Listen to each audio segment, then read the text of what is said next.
Greenpeace is now being sued by Resolute Forest Products, a company that supplies both Quebec and Ontario saw and paper mills with trees cut from Canada's boreal forest. Resolute is claiming that the environmental activist group made malicious and defamatory accusations, false accusations of destroying endangered forests, and the lawsuit also includes federal racketeering, trademark defamation, and tortious claims.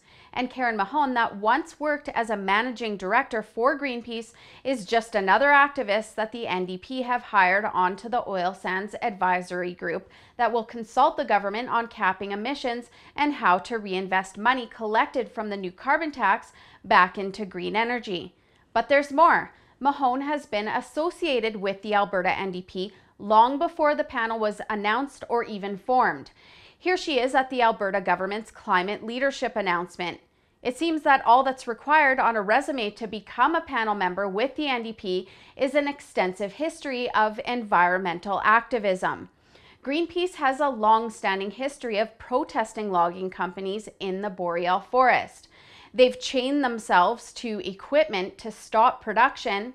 They've successfully harassed customers of these companies from buying their products, and they've also called for Quebec to put a stop to 80 kilometers of new logging roads.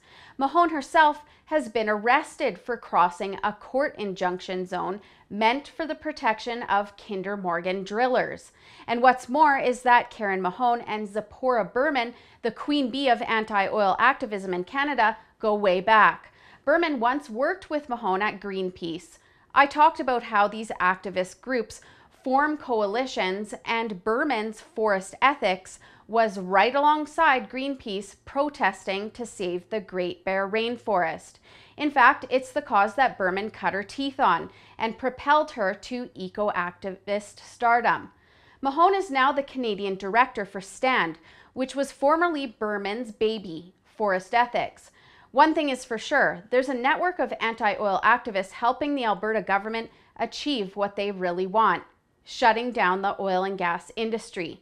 Rachel Notley and the NDP might publicly support pipelines, but hiring all of these known anti-oil operatives with your taxpayer money should send a clear message. Do you want to have your voice heard? Sign our petition at firebourbon.ca. Rachel Notley and her cronies need to know that Albertans won't have the wool pulled over their eyes, and that we're smart enough to figure out what game they're playing. That's firebourbon.ca. I signed, and you're going to want to sign too. For the Rebel.media, I'm Holly Nicholas.